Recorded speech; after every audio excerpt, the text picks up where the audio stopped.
Hi, I'm Phil. I'm going to talk to you today about the general objectives in the Maths B course. The general objectives are broken up into 4 criteria: knowledge and procedures, modelling and problem solving, communication and justification, and the effective. And each criterion has a determined set of key competencies. The first criterion, knowledge and procedures, often called CAPS, ask students to recall, select and apply mathematical definitions, rules and formulae, demonstrate spatial and number sense, demonstrate algebraic facility, and select and use mathematical technology. In modelling and problem solving, you might hear them in schools called MAPS. Their key criteria, you apply problem solving strategies and procedures, interpreting, clarifying and analysing problems, identifying assumptions and what effects they have on parameters and variables, represent situations by using data to synthesise models, generate data from models, analyse and interpret data in context for validation, and also to investigate the strengths and limitations.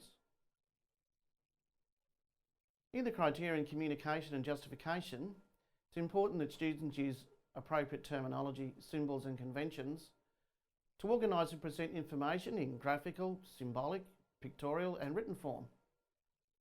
Analysing and translating information presented in a variety of representations, and developing coherent, concise and logical sequences to justify solutions or examples that they're using in a mathematical sense, and also using everyday language. Also to justify the reasonableness of results of technological or otherwise using a range of formats. Now, a balanced Maths B course should also have the opportunity, the student should have the opportunity to experience a range of 4 things we call application, complexity, terminology and initiative. And these are present in each of those 3 accessible criteria. When we talk about application, we talk about providing a balanced, life-related and purely mathematical context. When we talk about technology, we talk about ranging from pen and paper, being the most basic, through measuring instruments, calculators, and to the higher end, using computers and graphics calculator in that hierarchy. Initiative, we talk about situations that are well rehearsed, which require students to have little creativity or insight into that particular topic, or we call non-routine, which students then have to require insight and creativity. Complexity, we talk about single step tasks, complex tasks, and then some problems required interwoven concepts that are required to use in a sequenced order in order to solve the problem. The last criterion, effective, has been already addressed in a previous session, so I don't think I need to talk about that one right now. So what do these things look like in class? For example, if we're looking at knowledge and procedures, we might ask the questions for points A and B, find the following A, gradient, etc.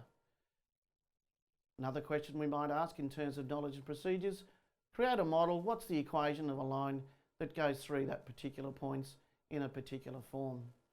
The standards there, the D standard and the C standard, refer to your syllabus in terms of what they mean. We might be looking at applying a rule or formula. Now that's why it's a D standard, because we actually gave that rule and formula. And we also might have to demonstrate algebraic facility when we're given a particular format for that model. Then again, if we look at modelling and problem solving, we might be looking at how we, given a set of data, and we might have to use our graphics calculator to form a equation or a line of regression. So we're formulating a mathematical model. And of course we'd use, in this particular case, a graphics calculator or otherwise, maybe a computer, in order to solve the problem. Similarly, we're also, in some cases, some schools also use modelling and problem solving questions to demonstrate algebraic facilities. So we can have questions that require not only maps, but CAPS.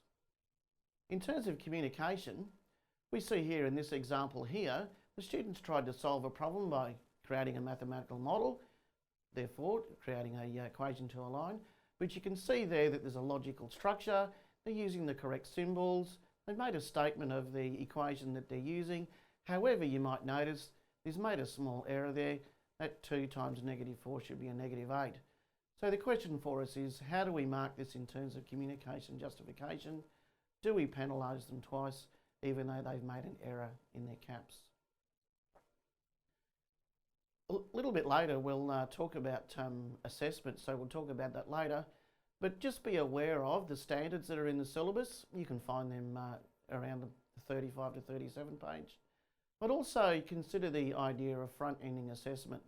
That'll prepare the students in the knowledge and procedures, the modelling and problem solving, and also the communication, when you know that's what the standard you have to achieve at the end. Thank you.